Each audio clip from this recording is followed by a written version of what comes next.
Sir Bob Geldof.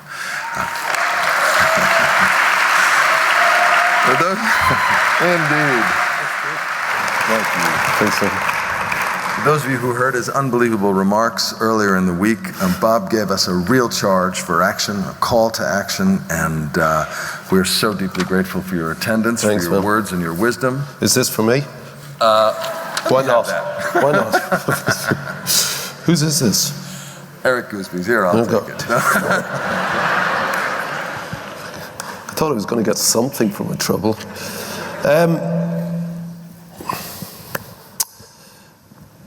I was awake at 4 this morning.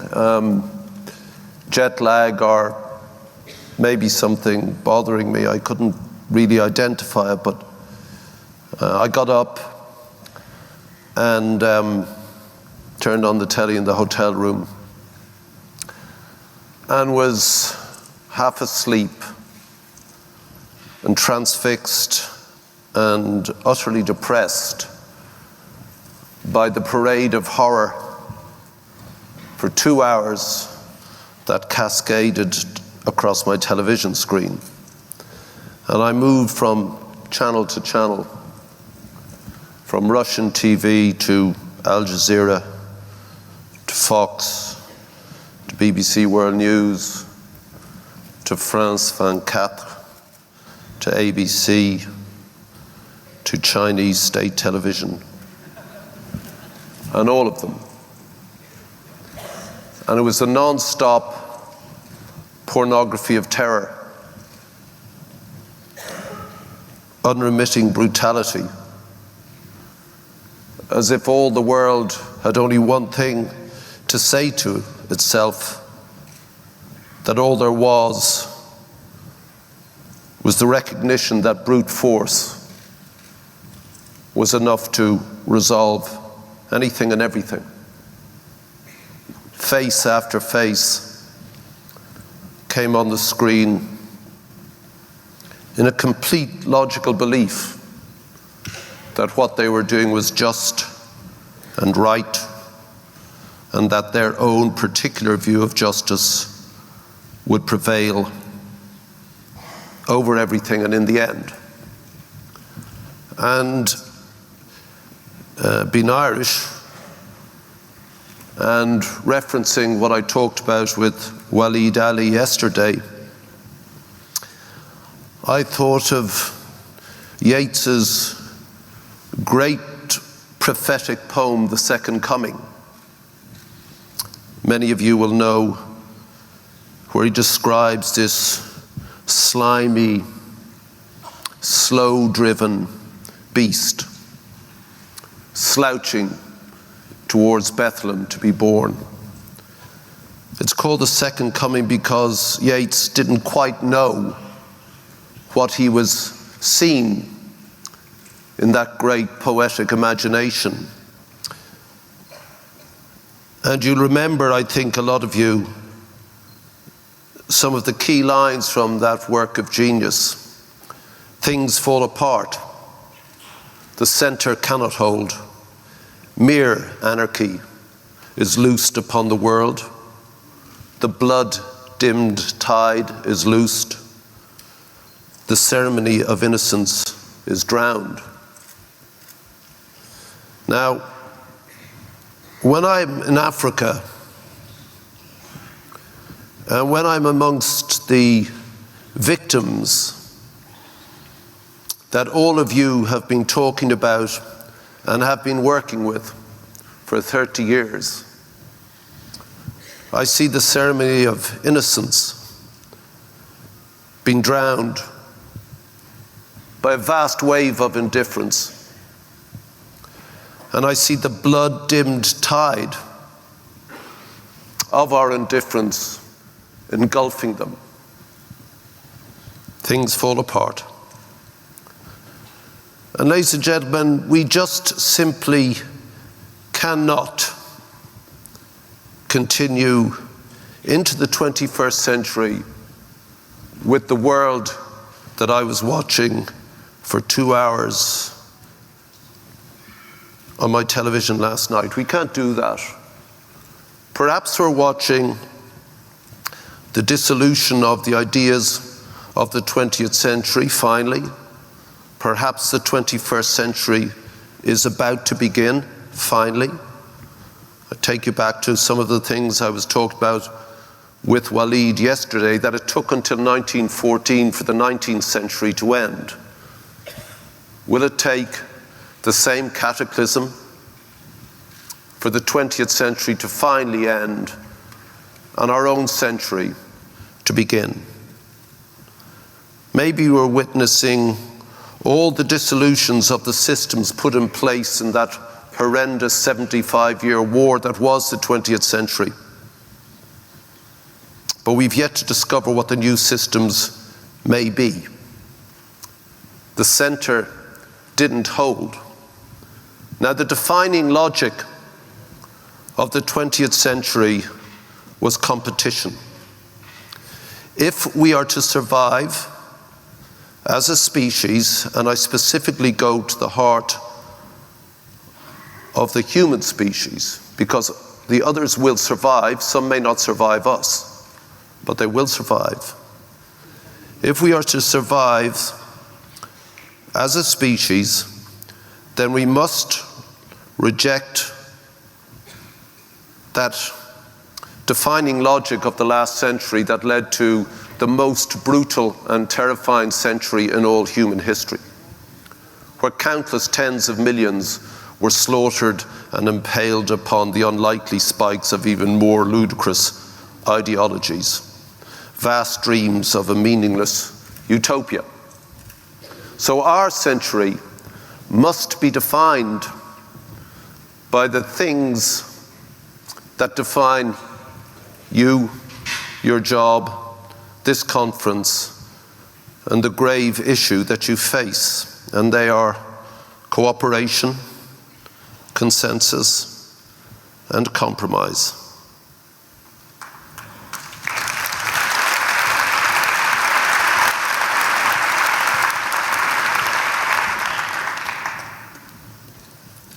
The world shrinks. For 2 hours I saw the world as one last night in their brutal inter-family wars. And I've got this thing in my pocket that can communicate with everyone, anyone, all the time, anywhere. It presupposes whole new ways of behaving. Probably the most important invention ever in human history. Gutenberg did not realize what he'd wrought with the printing press, but in 25 years, the destruction of elites, the changing of the old guard and power, and the democratization of knowledge was apace, and reason began to overwhelm, finally, superstition and belief. In our time, within 25 years, this thing that Tim Berners-Lee dreamt up over his Christmas holidays in CERN has utterly changed the world, the way it behaves, and the systems that govern it. First, it seized control of the economy, and when money meets technology multiplied by human greed, then the economy collapses and puts tens of millions of people out of work, out of their homes, out of their families, and provides for the collapse of all sorts of systems, including health systems. If the economy changes, the politics must change too, and maybe that's what we're witnessing right now. One hopes so. But we still don't have in place the global institutions that can manage any new compact. Much less are we cooperating. Rather, we've begun to face off in silence against each other. There is a codependence, but as you know from your own personal relationships, that's never healthy. There is a codependence, for example, between Australia and China. There clearly is a codependence between Europe and Russia. It disgusts me. It disgusts me that for fear of going cold next winter, instead of putting on an extra jumper or a coat, we kowtow to that brute in the Kremlin. It disgusts me.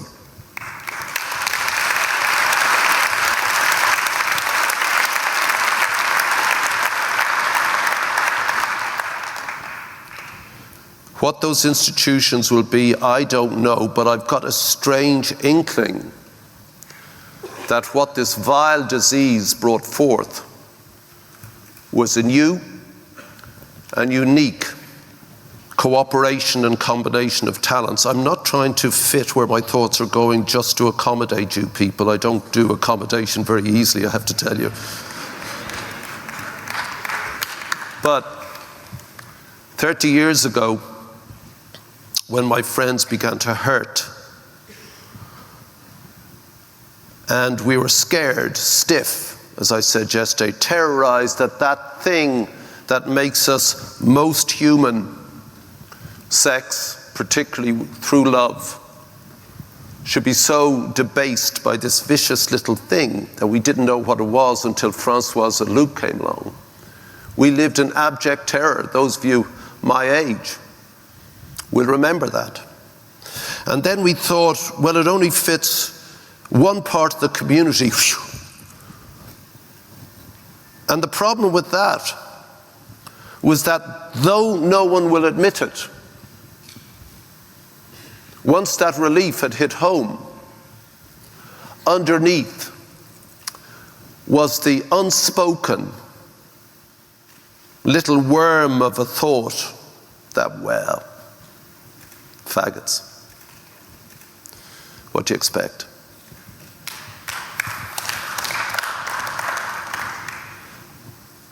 And then it was discovered that we all could get it. And then we found out that the most vulnerable were, of course, the most vulnerable in society itself. And then we found out that the poorest of the poor, the weakest in terms of those less capable of speaking out or defending themselves, well, that's where it went mad. And we gather here today under the awful shadow of the loss of many Australians, but also great friends, heroes, co-workers. And I was reading this morning a great piece by the man I was speaking to yesterday, Waleed Ali, in one of your newspapers. And he talked about a sort of hierarchy of death, that quite rightly there was this immense grief and outpouring of sympathy and rage for those people who died in that, well, that murder up in the sky last week. And he said, it's odd because it's understandable, it's excellent, it's true, and it's right. But it is odd because every month on the roads in Australia, 29 people die. We don't feel the same. And he went on to try and work out why that should be. And of course, it's self-evident, I think, to be wrenched out of the sky on your way to your holidays, on your way to speak to a conference that offers nothing but good, nothing but hope, nothing but optimism. To be so innocent and so murdered is a grave shock to the human psyche, whereas the casualties on the road is, well, you know, they were probably pissed or not looking or talking on their phone or somebody else was to blame. It's somehow comprehensible. But still underneath, we're saying awful for the family, but. Now, I am dismayed that as we tumble or stumble or lurch into the inevitability of the 21st century, which will someday soon arrive, that you people have such difficulty after such a great scientific global health success that you still beg for cash. Here you are, one of the great human stories of our time. That and the vanquishing of poverty, and the two are completely related. Nowhere, not even on Australian television, in those 2 hours of horror this morning, were you. Nowhere were the people in whose name you worked. Nowhere. Yet throughout Eastern Europe, with its brutish nonsense, the figures escalate. Africa, of course, as ever, unmentioned, but that is where the vast bulk of the victims of AIDS, TB, and malaria reside. And we don't really hear that much about TB and malaria because we don't get it. So, boring. But we will get it. Malarial mosquitoes have been found due to climate change now up around mid-Italy. TB is breaking out in Britain due to badgers infecting cattle. It's a huge problem across Eastern Europe again in particular, but we don't hear about it. When we do hear about AIDS, it's tired. And I can't do what you guys do. Of course, I'm in admiration for the genius behind the science. Of course, I'm in admiration for the selflessness of the doctors and nurses, for the will of the activists. But what people like Gates and Clinton and Bono, and though I'm not in that stellar league, myself do, is we talk it. And our difficulty is finding the language that revivifies, makes live again the nightmare of this thing and the great human success of what has been achieved so far, to put together something like the Global Fund or Gavi or any of these institutions to deal with humans. All of us, whoever. See, that strikes me as being the beginning of an understanding of a potentially different century. And the fact that only 30 years since I sat terrified with a dying friend in New York, you've nearly nailed it. On this last mile, on this final hurdle, we cannot allow indifference, incapable governance to stop the final victory which is coming.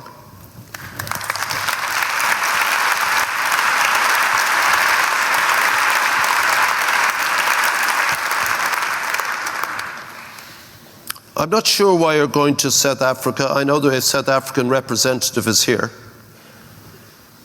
It has been almost criminal in its denial of its own people's illness. It has been almost criminal in its lack of responsibility of dealing with it.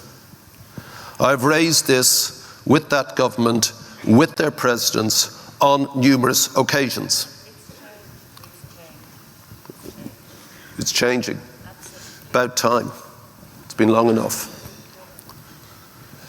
South Africa gave $1.5 million to the Global Fund last year. How changing is that? Disgrace. $1.5 million from a budget of 376 billion GDP. Disgraceful. This should be pointed out because that's what I have to do. Sometimes I have to use inflammatory language. Sometimes I read today in the paper that my talk yesterday was littered with profanities. Fuck them.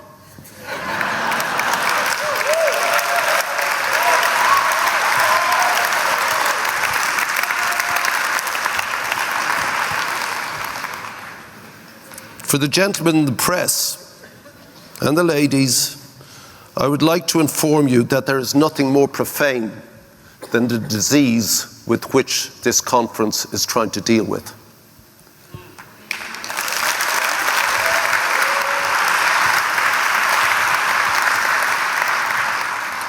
So you'll go to South Africa, and along with Nigeria and Uganda, where this beast, Yeats's beast, slouching towards its own Bethlehem, is riding high. And underneath it all, just like the different communities I saw in the village, is this underlying thing about, well, junkies, what do you expect? Gays, hookers, well, dude. That's the language people speak. That's the way they talk. That's the way this has to be addressed. And underlying all of that, Africans. We don't see them. We don't hear them. But hey, you know, what can you do? Africa, mess. Underlying all of this, there is a terrible darkness. And you represent the light.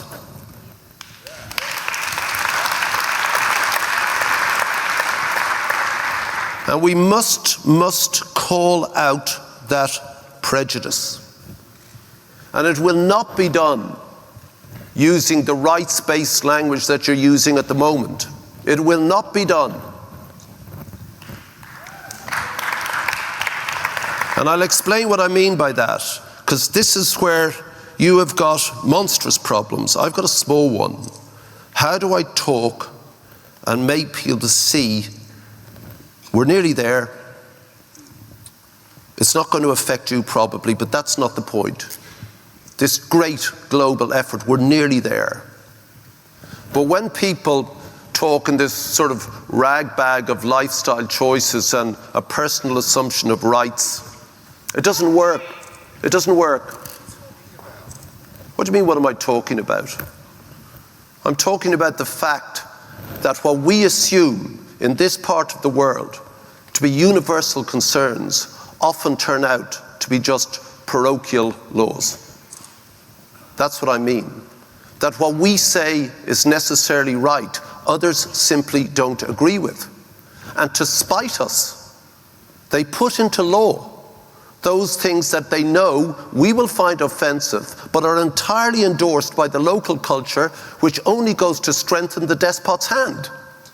Uganda, Nigeria, Russia.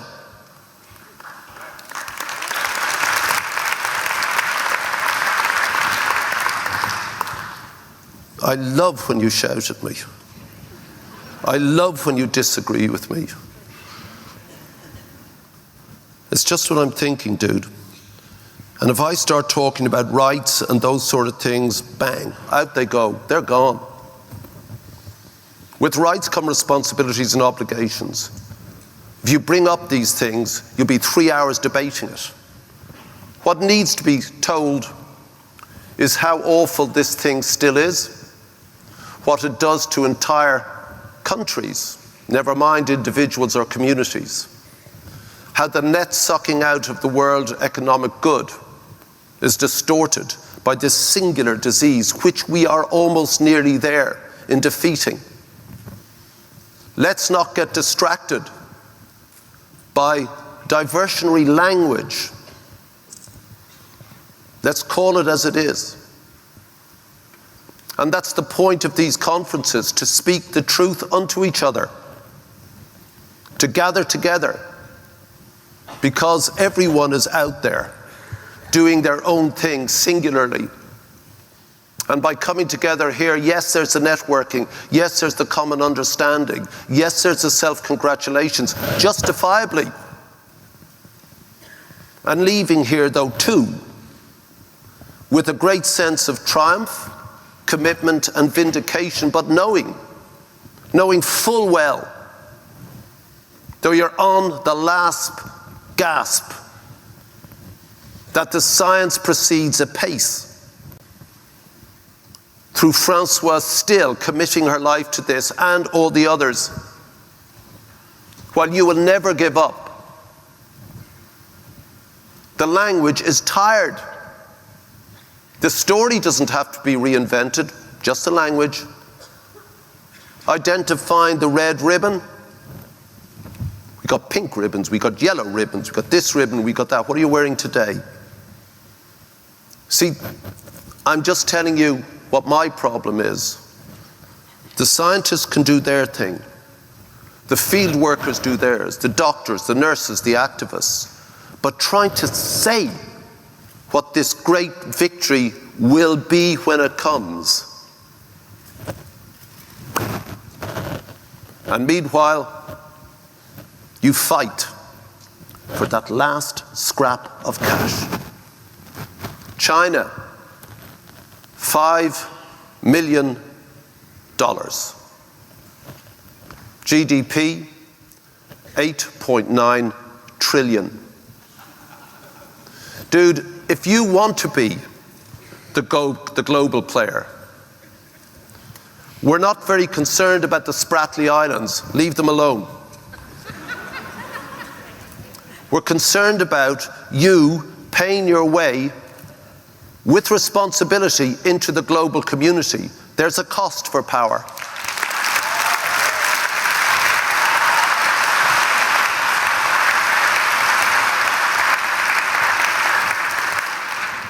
See, I'm free to beat up Abbott and Gillard and Bishop. It's easy. And it's right and it's fair, and they can come back at me and call me the most appallingly haired pop singer in all history or something. Russia, 2 trillion, 100 million bucks. The disease is rampant through failing health systems, through incapable governance, through indifferent leadership. And the way around it is to put in place discriminatory laws that pleases the church, which the politicians need on side, and pleases the population because it somehow makes them feel better.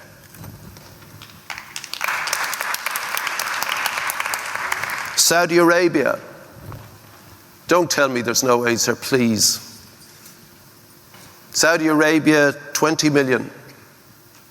GDP, think I've got it right, 700 billion. The rest of the world must face its responsibilities. The Germans, 800 million. The British, 760. The glorious and generous Americans as ever, footing the bill. The rest of the world must come to the party. They are not immune. I don't know how to get to the Chinese. They don't give a crap about us. Somehow, they must be made to pony up. This is right. This is just. You have nothing to say to us if you don't take on your global responsibility as the coming economy and one of the great superpowers. So we're nearly there. Tennyson said, "Come friends, 'tis not too late to make the world anew." It's never too late to reinvent language, the story, the reality. The reality is too many put upon people, put upon because the way they choose to live, put upon because of their sexuality, put upon because of their job, put upon because of their poverty. Just because you're poor, you die. I refuse that.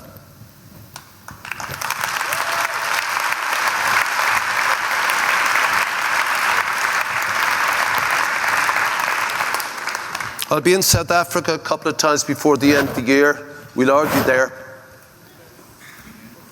I'll make my points.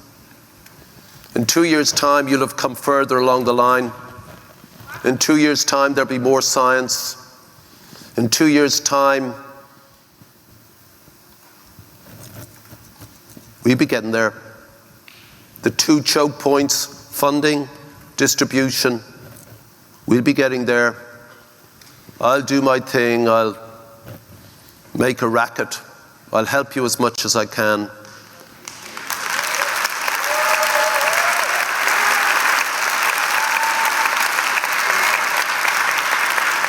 But what you take from this conference must be a renewed commitment. That's all. There's that great couplet from the genius German poet Goethe. You probably know it.